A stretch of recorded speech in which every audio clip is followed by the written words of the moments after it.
Mm. Welcome to the Rising Through Grief podcast, episode 10. Today I have Sarah Evangeline with me. Sarah is a conscious relationship coach and a really great one at that.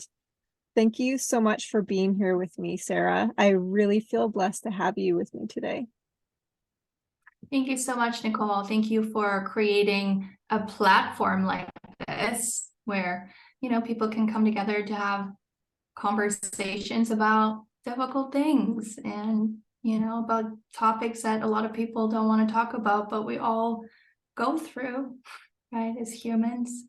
So thank you for the opportunity and thank you for creating this space for us. Thank you so much.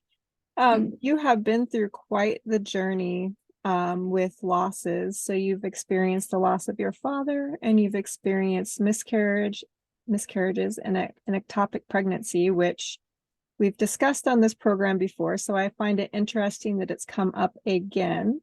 Do you want to kind of get started and tell me about, since the two topics join together, since your miscarriages were experienced after your father had passed, can you tell me a little bit about your journey with losing your father? Yeah, absolutely. So this happened about 9 years ago now, and I had just moved to the US from Germany. I was born and raised in Germany, so I was going through a major life transition, and I was also pregnant at that time, about 9 or 10 weeks pregnant.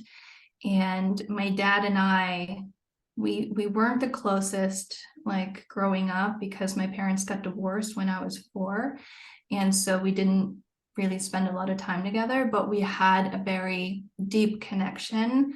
Like, I've always known that he loved me and I loved him too. It's just that we didn't really get to spend a lot of time together.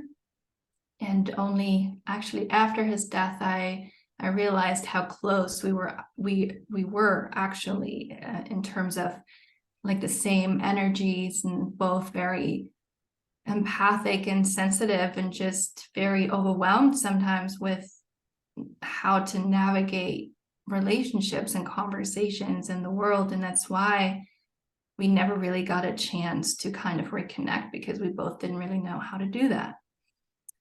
And so he had reached out to me multiple times before he passed, but because I was in a difficult space of like navigating transition, and I was 25, so I was trying to figure out who I was, and so I never responded to his messages.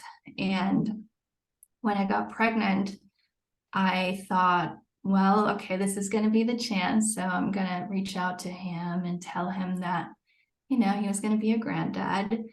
But again, like, I didn't know how to communicate. This was something that was very, very difficult for me, because growing up, I never learned how to do that. And so I put it off. I was like, oh, I just don't know what to say. I don't know how to do it. It was very emotional. And yeah, then I was like, okay, I'm going to wait till 10 weeks, because that's like safe, right? When you're 10 weeks, then you're through the worst and it's, going to happen. And but before I reached 10 weeks, I then received a message through Facebook from one of his friends, telling me that he had passed. And I remember sitting in a hotel room with my dog, and I couldn't believe it, but at the same time, I knew it was true. And then being so, like, helpless, being so far away, and navigating grief and guilt because I'd never reached out, and not knowing what to do with myself, because I had just left like my family and my support system. And I had this strong sense that I couldn't allow myself to fully jump into the depth of my grief, and to process that fully, because I was at risk of losing my baby. It was like very clear, that message, like, you have to be careful with that. And so, of course, I was grieving, but I tried to, like, not go there like all the way, if that makes sense. And that unprocessed grief and those unprocessed emotions then later manifested in physical problems and health concerns during the pregnancy. So I had preeclampsia, which then led to me having to induce labor and having a very traumatic birthing experience, and then a very difficult healing process. Yeah, and I just wanted to feel better, after a while, which then led me to actually study mind-body connection and how unprocessed trauma affects our mental health and our emotional health and physical health. And so that was really the start on this journey, but a very difficult one for sure. Yeah. Wow. I'm kind of taken aback by how you were informed that your father had passed too. It seems so impersonal, and that had to be super difficult as well, to not hear it from family, to hear it from a friend. And yeah, and I think that's an important topic to touch on too, is how when we deliver this information about someone passing, it needs to be in a more gentle and personal way. Yeah, absolutely. I mean, I know that in my situation, it was really just the only way, because it was a stranger. Like, that was the only way that they could contact me. And my other part of the family, like my mom, I mean, they were divorced for, I don't know, 20 years. So they didn't talk. So that was really the only way I think that they could reach me on the other side of the world. But I agree, like, if we have that difficult job of sharing this very sensitive and delicate information with somebody, like, how can we do so in the most gentle and compassionate way? Yeah, for sure.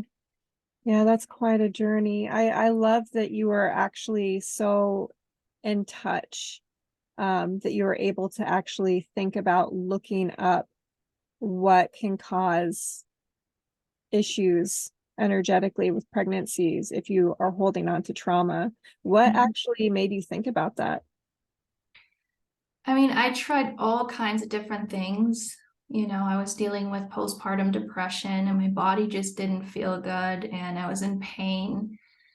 And I was just literally looking for something to help me feel better. Like, I was just going through a really difficult time, and like the regular, I don't know, process of like going to a therapist and potentially taking, pills to feel better just did not feel like the way to go for me.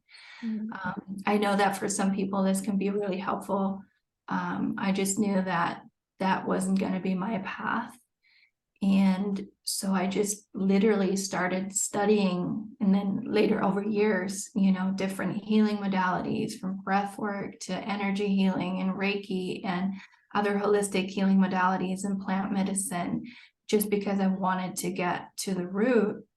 And because I also wanted to talk about this and share this with others, because I was very lucky to be in a position where I could do this deep dive, and where I had the space and capacity and the resources to look at it from a different angle, and to get different opinions, and to work with healers, which I know not everybody has. Most people, I'd assume, don't have that level of support.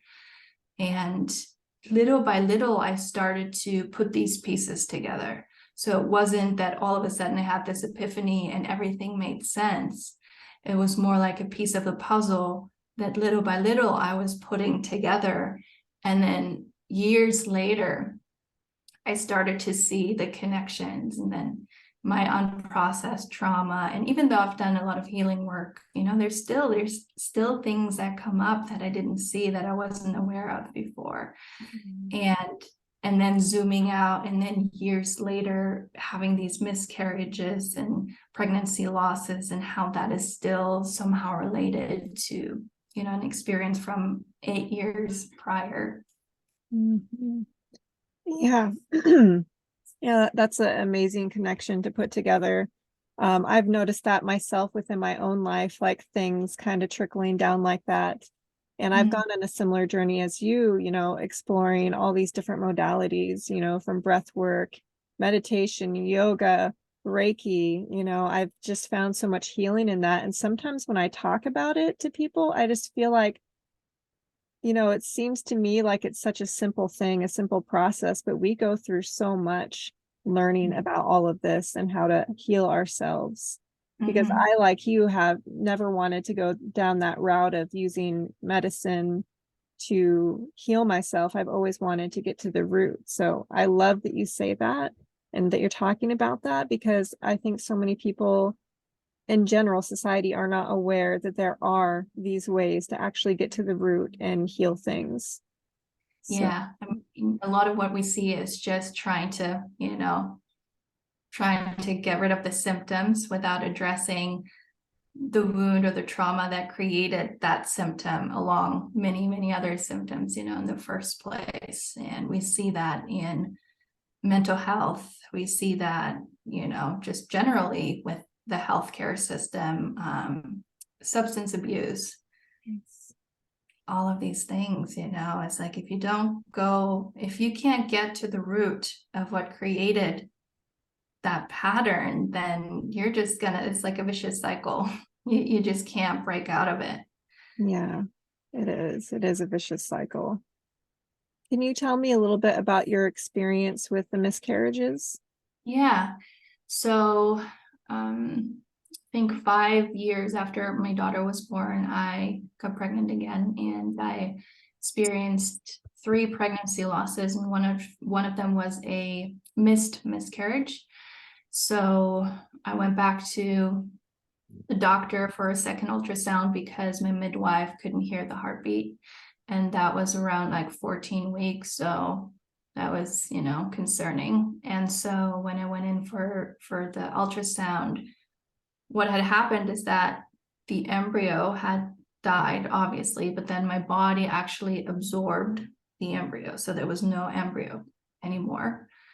Which a few weeks before we saw it was there and it was alive, with the heartbeat and everything. And so that was an interesting process of literally carrying death and the energy of death inside my body. So I didn't have any symptoms with that miscarriage. And so my intention was to just allow my body to release. So I waited for 1 week, 2 weeks, 3 weeks, 4 weeks, and nothing happened. Mhm. And during that time, I did, acupuncture, and I worked with healers, and I was hoping and praying for a painless and quick, process with the release. But again, my body was just holding on to it. And so my birthday was coming up, and I was just like, okay, I need this to be over. So I ultimately decided to get surgery, which then ended up actually being the most painless and most, I guess, quickest experience for me. So looking back, if I had known that, I would have just, gotten the surgery like right away. But I think that's an interesting example of how sometimes the way that we think things should happen or are going to happen is not the way that is actually the best for us. Yeah.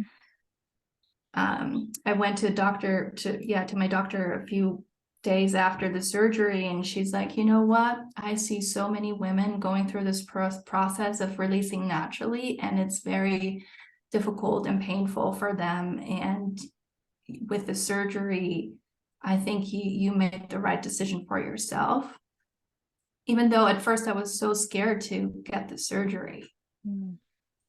but I had this intention of I wanted it to be painless as much as possible, and I wanted it to be quick, and the way to go about it was ultimately surgery for me. So it wasn't to release naturally. So it's interesting how sometimes we have to let go of that vision and that idea and just allow whatever it is that is best for us to, occur. Mhm. If that's different from what we thought it was going to be. And so that was the missed miscarriage. And then a year ago, I had an ectopic pregnancy, which almost cost me my own life. So it was on New Year's Eve. I knew that I had a miscarriage. I had bleeding, I had the cramping, and I, went through it before, so I kind of knew what was happening. But on New Year's Eve, the pain got so bad, and I had so much cramping.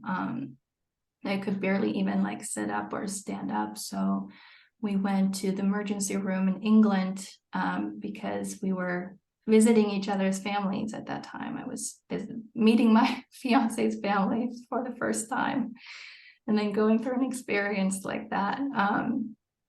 And so we arrived there. I had to wait for 16 hours to get an ultrasound because it was a holiday and they just didn't have the right people in the hospital. And as soon as they did the ultrasound, they basically rushed me into emergency surgery because I had already 1 liter of blood in my belly, and I couldn't breathe because the blood was just kind of coming up in my body and going to my lungs. And that was a very unexpected and sudden, just like, wow, it's like I could die right now. Like, I don't know if I'm gonna, wake up from this, which really puts things into perspective. Yeah. Like, I don't think I've ever been, in such a, like, I've never had a surrender point like that, where it's like, okay, I just need to trust, I have to let go. I need to trust that I'm in good hands, that the doctors know what they're doing, and I need to trust that I'm not done here. I still have things to do, and everything's going to be okay. Even if right now in this moment, it really does not feel like that. Mm-hmm. Yeah, that knowing that you have something to do here is like so important to anchor into, because I've been there in my life too, where Mm. I've thought that I could be close to dying. And I thought about that too. I'm like, there's no way, because I have stuff I have to do still. It's Yeah. so interesting how we go through that. Did you feel like you were dying? Did you like sense that before you even knew about the blood filling up in your body? No, it was really a shock. It was Yeah. really a shock.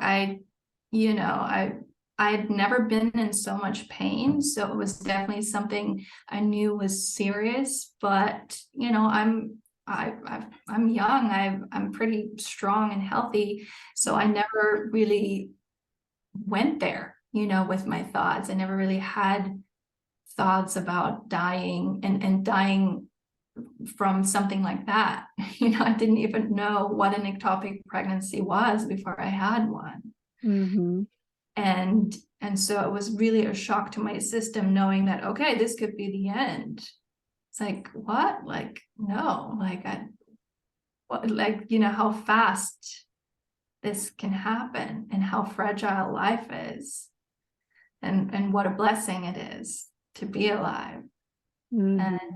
And in that specific situation, to have a partner who's right there with me, like holding my hand and supporting me and holding space, even though of course it was very traumatic for him as well. Yeah, I bet it was. Did you end up having to lose like fallopian tubes or anything with that process, or were they able to remove the pregnancy?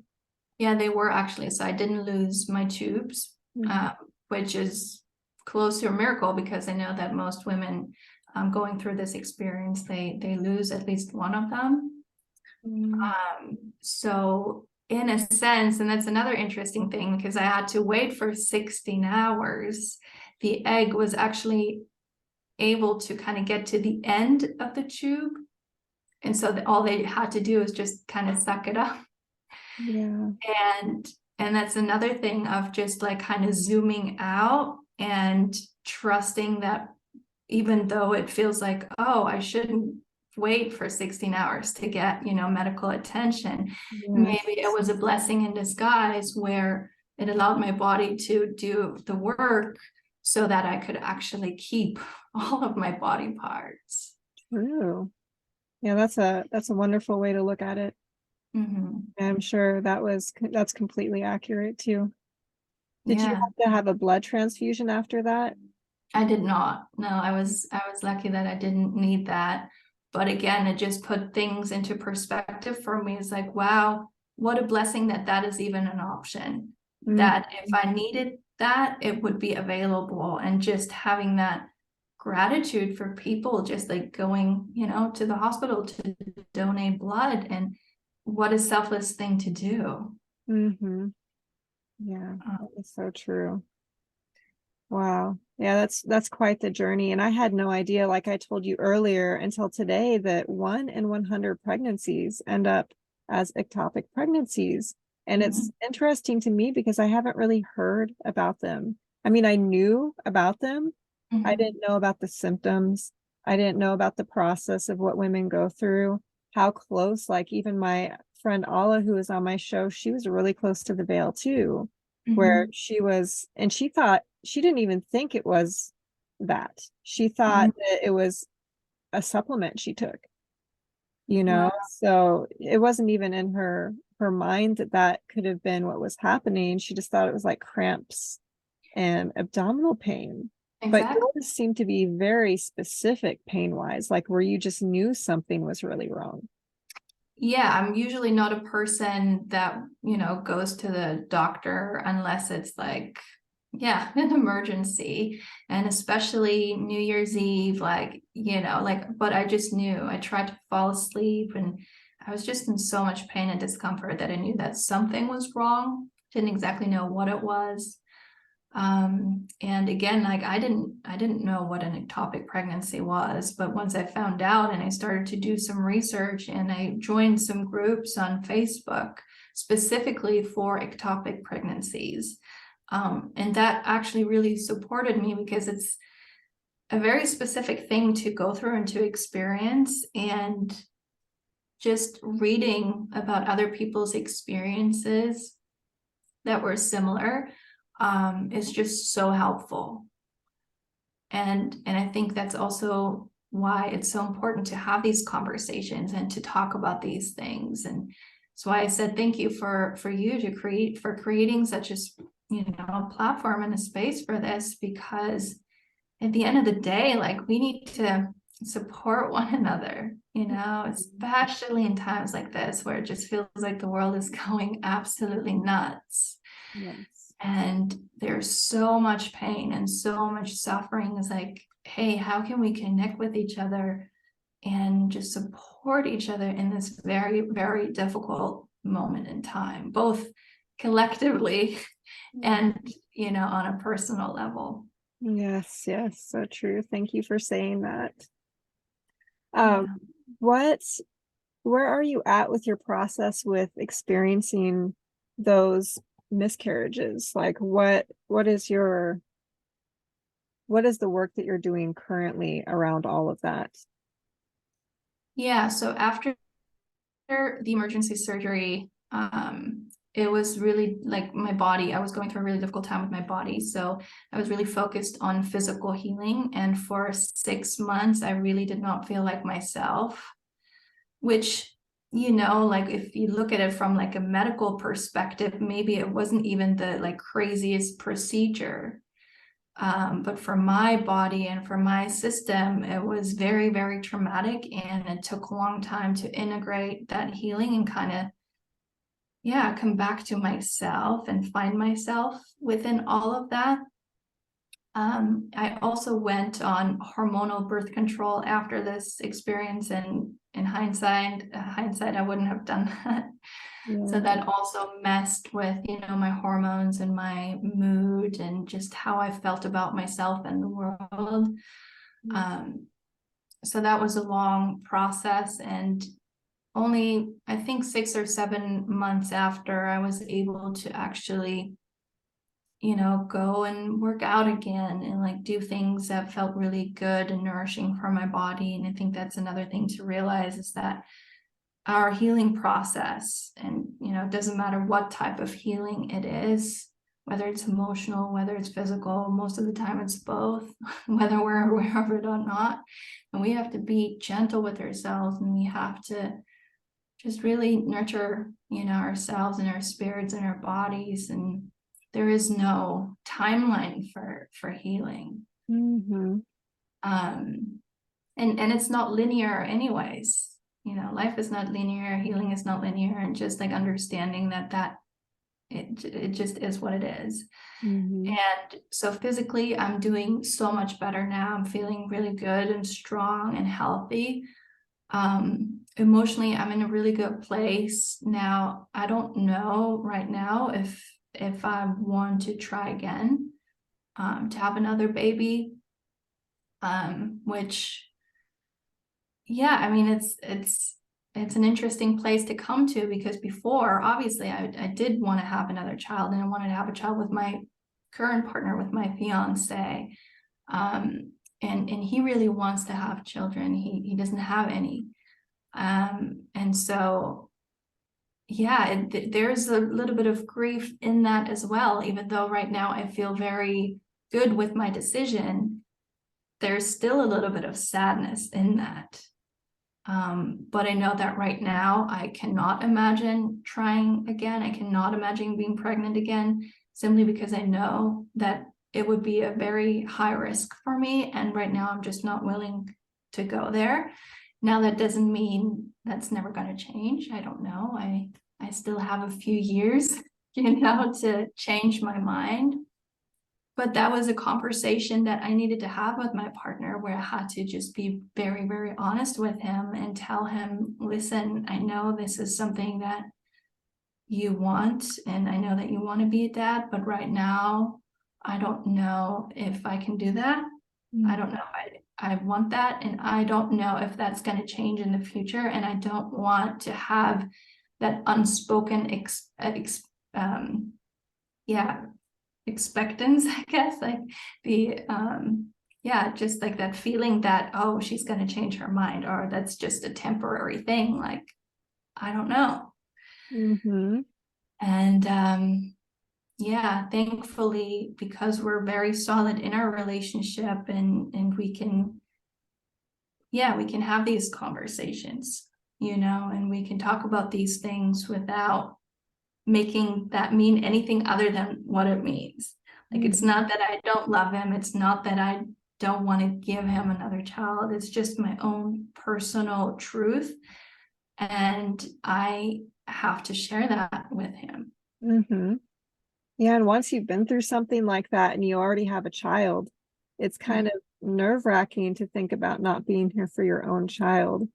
There's a lot of that. I don't think we talk about it enough as parents. It's a scary thought to think about leaving your child behind, especially if it can be an avoidable thing. So, yeah. Yeah, exactly. And also doing what is the best thing for me. Mm-hmm. And that's something, especially as moms, I think, and women, like, we always put others first, and then realizing, no, this is what feels true for me, and I have to stay true to that, even if that means that other people get upset or hurt.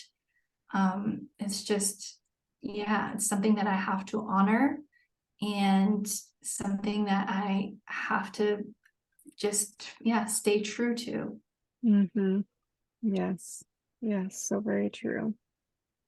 Is there a specific modality that you've explored that has been extremely helpful for you to process trauma with both your pregnancy losses and with your father? Yeah, for me, I mean, like I said, I've studied so many and tried so many, and I think it's also the combination of a lot of things and just time again. But I think what helped me the most, if I had to pick one, would be plant medicine and sitting with master plant teachers to really, again, get to the root and like the spiritual and the energetic aspect of these experiences. Would you like to share a little bit about which plant medicine you were exploring? Yeah, I mean, I've tried quite a few. I think my biggest ally, I got two of my biggest allies are ayahuasca and psilocybin. Mm-hmm. And wow, yeah, I can feel it in my heart actually just talking about it. It's yeah, I can honestly say that I would not be where I'm at right now, in that healthy and secure space if it wasn't for that. And it's not to say that I wouldn't have been able to get there by myself, but it would have probably taken so much longer. Mm.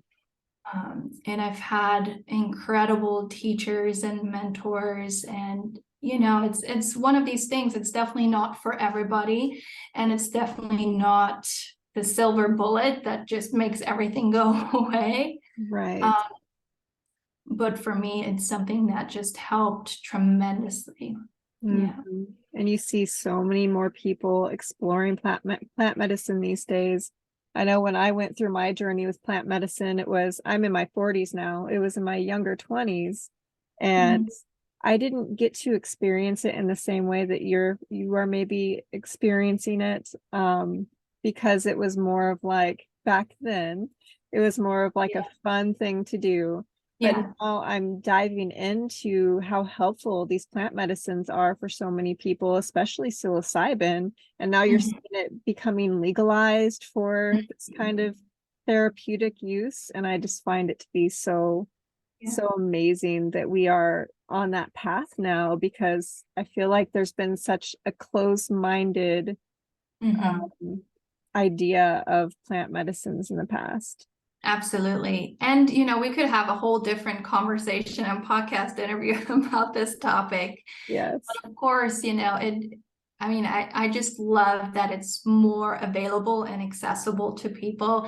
At the same time, you have to be very, very careful with because it's so powerful. And if you don't have the right support and if you don't have a trusted facilitator, then it can actually, you know, traumatize you more than it can help. Yes. Um, so that's another thing, you know, and always, I would say it comes back to our intuition is like, okay, who do we trust? Like, do I even feel deep within my body that this is the right modality for me? Or is it just something that I heard, you know, I heard about and everybody's doing it. And so I want to experience it. Or do I deeply feel called to work with these medicines? Because there's a big difference. Yes, there is a big difference, definitely. And I can feel that so much. I feel like my experience would have been so different had I had someone facilitating it. I mean, I did with the ayahuasca, but I wasn't really open to experiencing the process. So I actually blocked the medicine itself and didn't have any experience at all. And I feel like it had a lot to do with not choosing intuitively the right person to take me through that process. And I think Yeah, that's something we don't talk about enough either, especially even with coaching and mentorship. You know, there's yeah, it's an intuitive process. If you're gonna get somewhere with the process, it needs to be someone that you truly resonate with. absolutely. And I think safety is always like the number one thing, especially if you want to do deep inner healing work, whether that's with plants or with any other healing modalities. Like you need to feel safe with that other person, with the facilitator, with the group. Because again, like only then when your nervous system is relaxed and feels safe, you can actually go there and do so in a safe way that is actually beneficial and not re-traumatizing. And it's one of these things. There's more and more coaches out there. I think overall it's great, you know, that there's more support out there for people. It's more accessible. There's all, no matter what it is that you're needing support with, like there's a coach for that. But it just makes it so much more important that you really tune in. Like, is that really the right person to help me?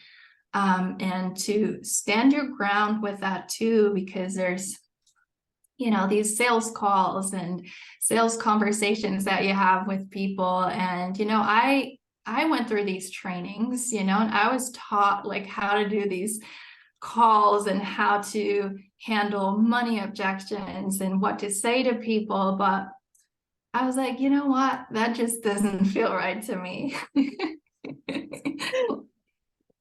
Same here. Same here. I'm not, I see that there's so many mentors out there that don't even have to use that strategy Yeah, whatsoever. Because when you are in alignment, the people who are meant to be with you will come to you yeah. automatically. It, yeah. Yeah, exactly. Totally. I believe that too. And I know that's maybe not what the marketing gurus, tell you, but honestly, like I don't care if I, leave some money on the table because of that, because at least I know that I'm acting with integrity and in a way that feels good to me and my heart, and that's everything. Yes. Integrity is such a big word with me. Yeah, for me to pick a coach, they have to have integrity. And that's why I feel so comfortable in your group space too, with your own program, because you're just so open and loving and compassionate, and you can feel that wonderful healing energy coming from you. And Oh, yeah, thank I just want to say that you're just ah, yeah. Oh, thank you for sharing that. That really means a lot to me. Put a lot of work into that group and just in general, like supporting and holding space for people. So that, yeah, that really means a lot. You want to tell everyone a little bit about what you do with your Yeah, coaching business? yeah, absolutely. So I focus on helping people, specifically women, but I do work with a few men and couples as well. I support them in up leveling and healing their relationships, whether that's, toxic relationship patterns from the past or whether it's a current relationship where they're experiencing some struggles. And yeah, I think you've heard me say this before, like my work is really about addressing, like identifying and addressing and healing the root cause, Mm. um, and what really created these wounds in the past. A lot of it goes back all the way to childhood, Mm-hmm. and really looking at the relationships that we've had with our parents or other primary caregivers and how our environment that we grew up in shaped, who we are as a person and how that is affecting our relationships much later in life, and really finding, like the connections and then healing those patterns and healing the core wounds. So that's the work that I do with my clients. Mm-hmm.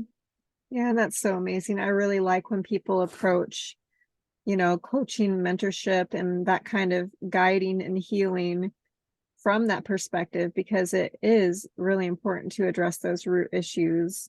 I myself have been through that as well, and it's such a journey. It's just like healing, it never ends. So Yes. does like that process of like uncovering stuff and, bringing healing to that too. Yeah, absolutely. And, I see a lot of people just talking about mindset and changing your behaviors. And yeah, there's a place for that. And that's an important aspect of it. But it's just that, like one aspect, and if you set goals or you set your intentions and you can't keep them, and you wonder why is it like, and then you're judging yourself and then you're back in that cycle of just like judging yourself, which then creates more stress and more anxiety. So it can, really throw you in that loop of judgment and not achieving your goals. But when you go a layer deeper and actually work on those other layers of awareness, I don't know if you can see, I have them here, the mental, the behavioral, the emotional, the spiritual. It's another thing. It's like when we have relationships, we have soul contracts, we have, some sort of karma with another person. I don't see that a lot of people talk about all of that holistically. Yes. Oh, I love that you mentioned soul contracts, because I've been talking a lot about soul contracts with people, Mhm. especially with loss, when two Mhm. people pass right within each other, like within a certain amount of time within each other. It seems like that has to do with the soul contract and them saying, we are going to leave at the same time because we came here to do this big work together. So yeah, soul contracts. Seriously. Yeah, They yeah. are, yeah. if anyone doesn't know what a soul contract is, definitely look into it because it's amazing deep dive Yeah, to it's take. powerful. It's really powerful. And yeah, that's the other thing is like as humans, we're multidimensional beings. And that's why we have to address healing in that way. And it's not just one layer. Everything is connected. And Mm, finding somebody who can actually understand that and support you and like seeing all of the different things on the different levels is just so, like, for me as a student and as somebody who's received coaching and healing from others, that's just been such a game changer, really. mhm. So true. Yeah, I found that I resonate more personally with mentorship than therapy. And, Mhm. for those who are feeling like that as well, it's like an amazing space to, you know, check out because Yeah, it's a different way of getting to the root cause that's not typical therapeutic. Um, yeah, what is the word I'm looking for? Processes. yeah. Processes, and there's not a lot of flexibility in that system. Hmm. I've actually worked with a lot of therapists and psychologists because even though they have a good understanding of mental health and trauma, it's really difficult, first of all, when you're in it yourself, to then apply to yourself, and you just need another person to hold that space for you. But Yes. also because it's not always the best way of working with these things, and that's just something that needs to be said. Yes. Not the one all be all. It's not for everybody. Just like plant medicine is not for everybody. Just like energy work is not for everybody. Yes. Um, and and so yeah, I agree with you. Yeah. There's an individual path for each of us for Mhm. sure with absolutely everything. Yeah, exactly. Yeah, that's why this show, like having a show like this is so great because people get to hear different things and they're like, "Oh, I might want to check that out and see how that would work for me." And yeah, Mhm. it's good to be able to open your mind to different things and just explore and see what does resonate because I know with me personally, I've had to explore a lot of stuff to find what actually works. Mhm. Yeah. So, yeah. And And once also, some things that don't resonate at one point in the journey might resonate later, or the other way around, right? yes, it's so true. It is so true. I've had that come up myself. There's times, I'm certified in Reiki. There's times I don't use Reiki for like a long time. And then all of a sudden I'm like, this would be a great time to use Reiki and really get into it. So, I mean, I used to be really into using Reiki on animals and healing animals, and that was my thing, and yeah, it's interesting how we do move away from certain things, or maybe sometimes we subconsciously use these things all the time, because I'm sure, yeah, we do once we get into that whole Oh, process. 100%. I agree. And it's also like the things that we create, like, for example, I started my coaching business in 2017, and that's almost like a living being that's always changing and evolving. And, Yes. and I think that a lot of the times the struggle comes actually from trying to hold on because we have that grip because we think it needs to be a certain way or it has to stay the same. And that could be a business, but that's also who we are as a person, Mhm. right? And just allowing the change and the movement instead of resisting it. Yeah. Oh, it's been so awesome talking to you about all of this today. I feel like we've definitely uncovered a lot for people to explore. Yeah, this has just been a great conversation. I really Yeah, thank appreciate you you. being here with me today. Same, same. Yeah. All right. I'm gonna put in the show notes your information on how people can get in contact with you because I feel like you could really help a lot of people that listen to this show with relationships because I mean you've changed my perspective on relationships a lot just going through your free stuff alone. Mhm. So yeah, she offers so much free stuff for everyone to dive into, and yeah, it's so great what you're doing. It's Thank you. very helpful.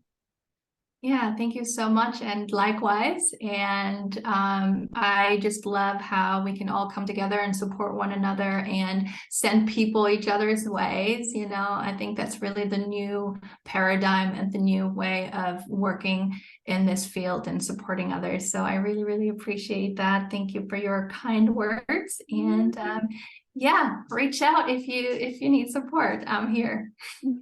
Well, thank you so much for joining me today, and I will talk to you soon, Sarah. Sounds good. Bye. Bye. Bye, everyone.